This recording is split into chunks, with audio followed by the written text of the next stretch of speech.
you have questions, we have answers. This is Jane Muller. And this is Ken Muller. Welcome to our show, all about real estate with Ken and Jane. Today we have returning as our special guest, Mayor Antonia Ricigliano, the first woman elected mayor of Edison Township in 2010. Mayor, thanks so much for coming back on this Sunday morning to be our guest. It is my pleasure. Thank you for having me. Yeah, thank you. So we spoke about your journey, from being a committee member, which you still are, to being a councilwoman for 2 terms in Edison Township, to then being elected and sworn in as the first female mayor on January 1st, 2010. Mm-hmm. So all the celebration is done. You had 32 family there, a lot of politicians, former Governor Splorio, Corzine, which was great. So then Monday morning comes, and what was your feeling like? Wow, at that time were there like 100,000. Edison was always a big city, so township. Yes. So what were you thinking when you took office and you have this staff and administration, everybody reporting to you? Yeah, and you walk in and truly, like, where do I start? Right. So like you went in and you found your desk, and the first couple of days were relatively quiet, believe it or not. Just trying to get your office staff in, get them in where they're supposed to be, and the first thing, one of the first things that I was going to do for Martin Luther King. School was off. Mm-hmm. The township was closed, and my grandchildren wanted to see the office. Oh. And I said, you know what? Perfect opportunity. We'll go in on Martin Luther King's day because you don't have school, and you could come in and see the office. At about 2 o'clock in the morning, I receive a phone call from Police Chief Tommy Bryant. There's been a gas leak on Route 27. Mm. And he said, they got a call. I said, Chief, are you going? He said, no, they have it under control. Just want you to know, Route 27 is closed down. Mm. What happened was a driver was riding down the highway, and all of a sudden he noticed like a bump in the road, and he smelled gas. Mm. He went past it and immediately called 911. And so police and fire, they set everything up. So I said to him, are you going? He said, no, they have it under control. I tried to go back to sleep. I could not. I got dressed, jumped in the car, went down. Before I got down there was the explosion. Oh. And so it's a state highway. Mm. Again, we were very fortunate there with someone calling in. Mm. They were able to secure the location. A law office was destroyed, but there were no injuries, although we did have to evacuate residents. Mm. So that kind of started it off. Wow. So that's that was a big bang. That was a big bang. Putting your feet in the fire, that's really the way. Yes, wow. Yes. Way to start it. So yeah, you had to really get your leadership, but you had a lot of experience being in leadership. I was going to start by saying that you were the leader of your family, and that's a big family with 11. You, your husband, 9 children, yes. And now you have the grandchildren. So you had a lot of good practice. I think even the article mentioned that you've had a lot of family leadership skill set, and to give you a lot of bracing, a lot of yelling you had to do, and you're forced to. Well, yeah, raising all those, yes, raising 9 great kids. Yeah. So yeah. So now you're the mayor, so you were the councilwoman. How did the transition, wearing a different hat, how did that go when you're during the governing sessions? It really is very different because when you're on council, you're working with a group of people, mm-hmm. and you're discussing. Yeah. When you're the mayor, yes, you have your staff, but you basically have to make decisions. You could get all the opinions that they would like to give you. You could listen to council people, what they're thinking, mm-hmm. and your staff and others, directors, and so sometimes residents, very often residents. But the decision is yours, and it's not always an easy topic. One of the things that I had to do rollbacks in police and fire. In the very beginning, because we really did not have the money to pay for the the increase, like they were promoting people. Mayor Choi had made the promotions, but they were not sustainable. So until we knew what was happening as far as the budget went, they eventually, and not with in pretty short order, we were able to restore those promotions. But coming in, we were in a position that we were not able to financially afford it. So of course that makes for unhappy residents, not unhappy employees. But but there was no revolt or anything like that. But they're working hard for the municipality. They're keeping us safe. Yeah. They're on the call day and night, and holidays, weekends, and they deserve a very just salary. Right. And so that was very painful for the. For them, but it was painful for me. And also Totally laying the people off too. yeah. They're all good people, nothing wrong, and they're doing it. Yeah. But that's always a tough decision when you have to lay off even one individual, Yes. but to lay off to We do didn't have to rollbacks. lay it. We had a rollback. Just only the- promotions. Oh, only the promotions. Only Okay. promotions. Yes. Which but- then were reinstated once we got our budget okay. in order. Right. Yes. So- A lot of time, right? I understand is like for the mayor, the bucket stop there. Okay, Absolutely. and you have to make a tough decision. But the budget is budget, right? I think that's even today for our country, right? When each of us wake up in the morning, if we know how much we owe, Yes. I don't know how can we sleep tonight. So how does the Yeah. country sleep? We just had the birthday last Yes. week, and now it's already. Yeah, it's and now a lot the of debt. time. Nobody the forefathers would never have envisioned, a few hundred years later, the debt that we owe, and it's changing by the second. By the sometimes. second. Yeah. I think a lot of time, right? The country is made of states. The state made of each township. The township made of each neighborhood. The neighborhood made of each family. So, you grown up in your family, your parents install that value in you, Right. helping neighbors and be nice, And be financially responsible, responsible, which is one of the exactly. one of the tough decisions you had to make Yes. to balance the budget. And you have to be fiscally responsible, and it's nice to give everyone promotions, but if it's not, if Yeah. the budget doesn't Right. balance, then it's not feasible.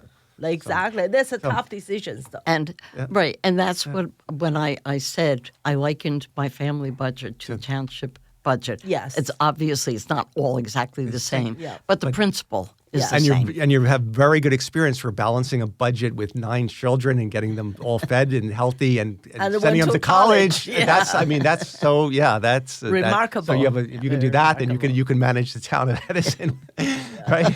Yeah. That's Speaking of which, so Edison's Township, it's the 5th largest town in New Jersey, right? So it's about 100,000, like maybe even more residents now. Yes. So it has to be quite challenging because you're going to have different concerns raised by the different all the different residents. And Yes. how did you manage because on a daily basis with that many people living through, there has to be a continual amount of a stream of concerns and suggestions. And I guess the last week's show you mentioned that committee women and men were set up to filter that. But Yes. I guess how did you manage that challenge of you can't answer necessarily every individual resident because Right. it's just too overwhelming. The only thing with me, I was really I had an open door policy. I'm very very hands on. I know that the position they said was part time. I assure you, it was full time. More than 4 times. Yes, Yeah. More than- yeah. And I was there evenings. I was there weekends. When I would be in the office, I would turn off the answering machine. And if someone called, they were Wow. always shocked to speak with the mayor. No, that's- be it a Sunday afternoon or a Wednesday are you- evening. Yes. Wow. And I was if we were in the office and everybody had a job to do and the phone rang, I answered. I did not allow a phone call to go unanswered. So that's just, and I do that now. I still do. I don't know why, but I find that in our community, we have a very large immigrant population, and they bring such vigor and diversity to our community. And I've always been open, and I have always welcomed communities. Therefore, they have welcomed me into their communities as well. And I still have a wonderful rapport with people who are now residents for 30, 35 years or so. And it's, we're all together. So I still have that kind of experience. Yeah. In Chinese culture, right, we call the mayor like parents. We call them the head of the family. Well, that's we call okay. in Chinese culture you call teacher. We have a high respect for teacher too. Yes. So we had old saying, one day you're my teacher, you're my parents the rest of my life, and so does the local mayor. Right. So they call them like parents. Just like the position is like a parent, the head of the table, head of the family. So that's kind of like you run the township like you run your family. That's what we were saying. Yeah, that that's like a you would- Even though it's different, but the principle is the same. Yes. Yes, absolutely. That's really cool. Yeah, you definitely had probably 2 full-time jobs. I mean, being with your family and attending the all mayor those itself dinners, take and then double- double time. Like you said, it was supposed to be part-time. Your no. part-time started at 2:00 in the morning when you got the gas leak phone Yes. call. So Yes. hopefully you didn't have too many of those during I had but you a had few. enough. You had a few. I had a few. Yeah. So that's great. That's one great thing about being a mayor, being accessible and readily accessible, and not being isolated or thinking you're on an ivory tower. Right. You're just down there. You want to listen and hear the residents' Yes. concerns. So that's you're on the front line. I have to say, right, our mayor in East Brunswick we have is to give him- very, very good. Because Yes, he is. one day I decided to send an email. I can't remember what's the issue. I don't know. I just sent an email to, you find his email address from the township, right? Yes. And he answered. Yes, of course. I thought he was a secretary. Brad- Oh, no, he No, answered it Brad straight Cohen. away. I He's said, a oh my great guy. God, our mayor is very, very quick too. Yeah. Yeah. He's a really Well, nice he learned man. from you. Very He learned good. from- Yeah, he learned exactly. from you. He covered you. So, all right, we're going to go to break. We'll be right back after these messages. Okay, welcome back to our show. We're rejoined by Mayor Antonia Ricigliano, the first woman elected mayor of Edison Township back in 2010. So one of the questions that any good leader has, Mayor, is balancing. You have to balance the interests of the residents, the taxpayers, the businesses, the developers. So as mayor, I'm sure you had a lot of issues come up with where there were those competing interests. So how did you go about Yes. balancing those? Well, first of all, you have to listen to everyone because all of their concerns are valid. But you also have to understand there has to be fairness. And no group can get everything they want. And there was a thing, some developers were saying that I was against developers. And nothing could have been further from the truth, as long as they followed the rules and the regulations that were in place. And what I did, because it was starting to get, I felt a little more heated. I invited developers to breakfast, and we went to the Pines. Okay. And I went with my business administrator, Maureen Rowan, and I wanted to hear what they had to say. And I didn't want to speak to developers individually, but as a group. And it turned out that some of the problems could easily be resolved, believe it or not. One of the things that they felt that with at the time, they would go for permits, and residents said the same thing: go for permits, and then they'd go back and they'd say, "Oh well, but now you need this," and they said, "Why can't everything be put in one packet? Then we will use whatever permits we need." It was a simple solution. Yeah. It saved. Because it not only saved them time, it saved them money going back and forth. And the travel, the And time. absolutely. And then they couldn't work on moving the rest of their project forward Yes. because they had to wait for the permits process to start up again. Right. It was such a simple solution. So just by listening to people and understanding where they're coming from, I had one resident, they bought the home, they wanted the pool installed. Mm-hmm. In March, they applied for the permits. Mm-hmm. And by the time, with all of this going back and forth, it was August before they were able to get the pool installed. Mm. And that kind of thing,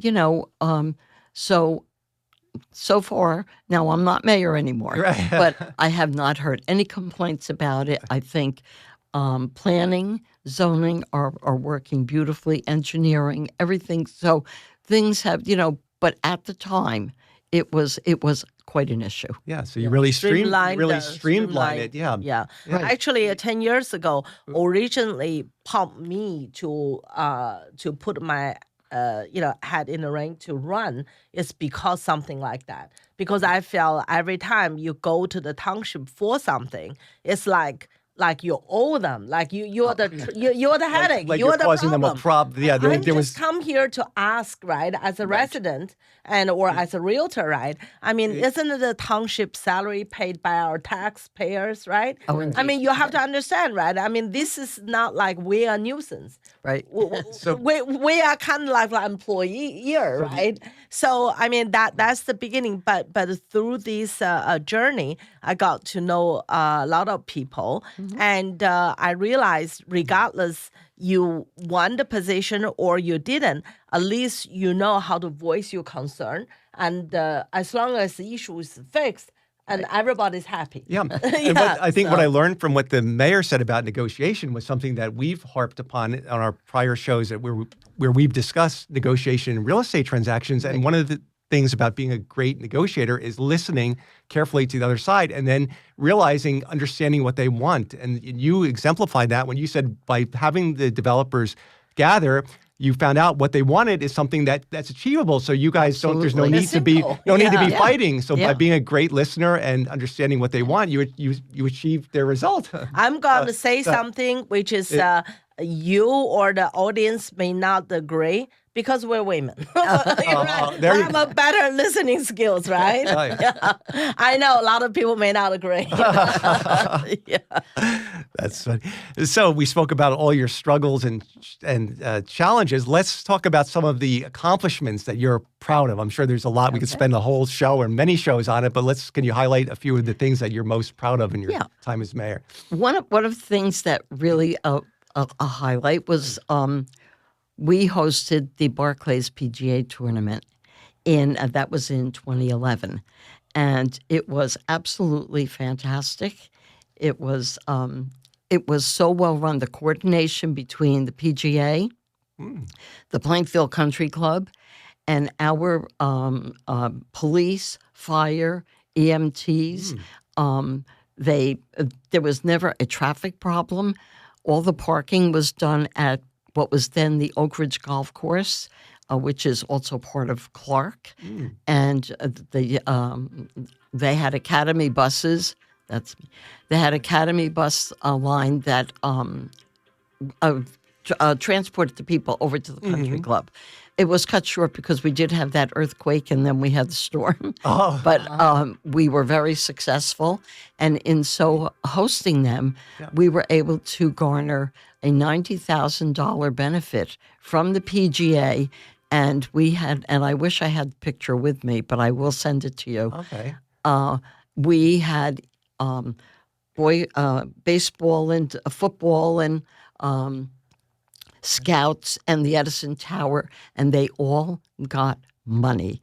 I believe it was, and I'm talking like in the thousands of dollars. We distributed $90,000 that evening. We had it in the council chambers, and the PGA people and the people from the Plainfield Country Club were there as well. It was really quite a nice thing, and I'll be very happy to share a photo with you. Another thing that, of course, that we can never forget is President Obama's visit to Tasty Subs. Tasty Subs. I remember that. Yes. That's what made it really put it on the national map, Yes, right? Yeah. absolutely. And And when I received the call, everything is handled by the Secret Service.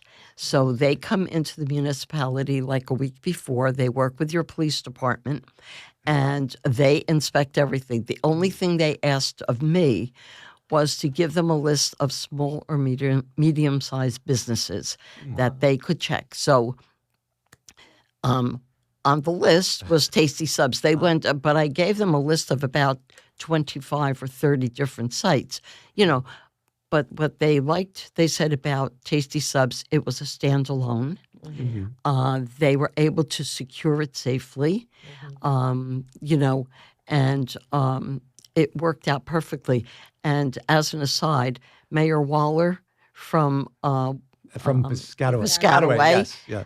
Had when he heard that the president was coming, he contacted the president and said to him, make sure you order a number 5. So when the president walked in the back door and he spoke to the staff, he ordered number 5 and he paid for it himself. That was my question. What is a number 5? It's his favorite. I'm trying. I don't remember, yeah. But I know because Brian Waller said order a number 5. That's pretty cool. He did. We had him on the show. We didn't know that we should ask him. We should have asked him. Yeah, we had him on. Yeah, he's been the mayor a long time for Yes, he has. Number 5. That's pretty cool. I'll have to order a number 5 because if I go buy Tasty Sub a lot of times, it's right around the corner. So we gotta try it out. Gotta try it out. Yeah. I didn't know that. That was he's pretty, a good friend. In fact, when everyone was trying to figure out what to call my husband because you're not first lady. You're not. Oh, good question. And Brian decided he should be the first dude.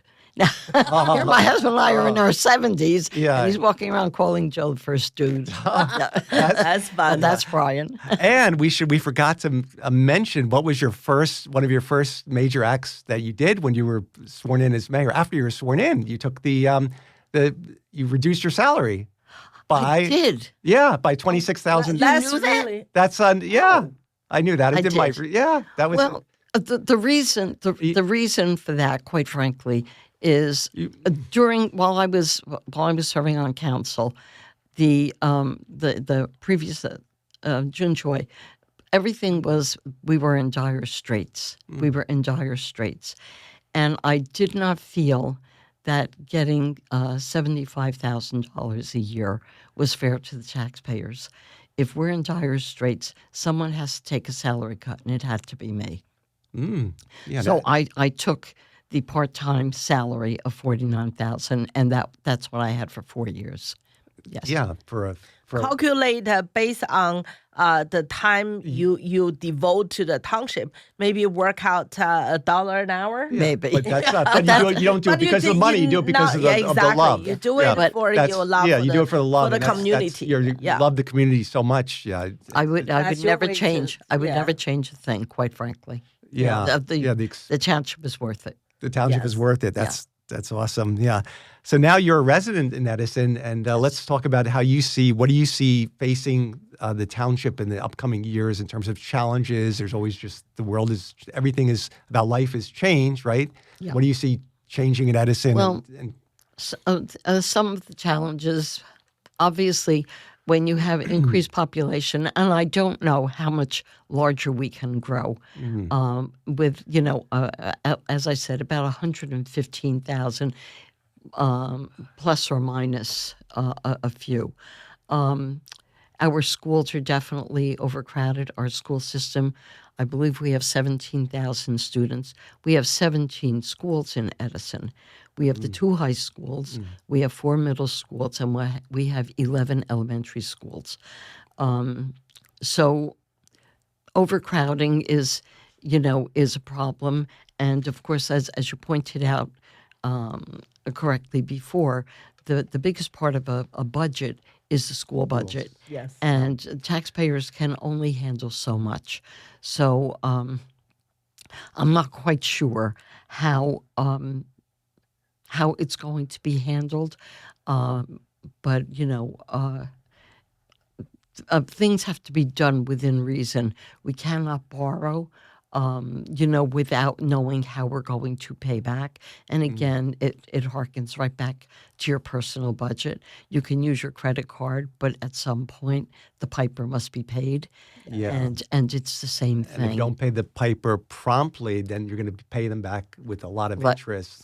So it's better to pay them in full when it comes due, right? Absolutely. Absolutely. That's the old school way, right? Goes Yes. back to the... And also, right, for the township, right, once your financial position weaken, your borrowing cost is going up too. And you have a rating, right? So, The yeah, town you has have a rating rating, for what for absolutely. their interest Yeah. rates. So of course, the higher rated, the better, lower the interest rate. So Absolutely. So That's another thing I forgot to mention. My first couple of months, they were talking about our rating. We had a AAA, and we had, it was a conference call with the bank, and then they wanted to hear from me. Very quickly, I was very enthusiastic about the PGA tournament and what was going on in Edison, and they kept our rating right where it was. So we did a good job. Our people did, as far as balancing the budget. Actually, I believe our budget was reduced over the 4-year period by about $10 million. That's significant. Wow. Yes. Not only did you reduce the budget, you brought in money, like you said, for the PGA, and you distributed those funds that time, among different 90,000. Today will be the double, triple the amount. Based on inflation. Yeah. Hey, so we are out of time almost. We have about a minute left. What advice would you want to offer to the next generation of community leaders? If you could sum it up in about 30 seconds or so. We've got her. Okay. Listen to people. Offer what you know you have, your expertise. Be willing to compromise. You're not going to get everything you want. No one does. So compromise and work together. Listen to other people, because sometimes the smallest thing can trigger something that really is phenomenal. And I'm proud of our young people. Oh, thank you. And we're proud of you, and I'm sure your family and your grandkids are super proud of you, having a great mom, great grandma, and a superb And you set up such a great example for young women to follow. Yeah, yes, well said. Yeah. Our daughter admires you. Yeah, admire you very much. Yeah, I still cannot believe that there has not been a woman to follow me. That is a little surprising. It's been a long time. Maybe it's one day overdue. soon. Now maybe somebody listening will decide they want to get motivated. Edison, if you are interested to run, please. Please follow in Mayor Ricigliano's footsteps. Well, Mayor, we want to thank you so much for taking time again to be our special guest. We hope you guys enjoyed the show and enjoy the rest of your weekend, and stay safe. Thanks. Thank you. Thank you, and thank you for having me. Thank you, Mayor. Thank you.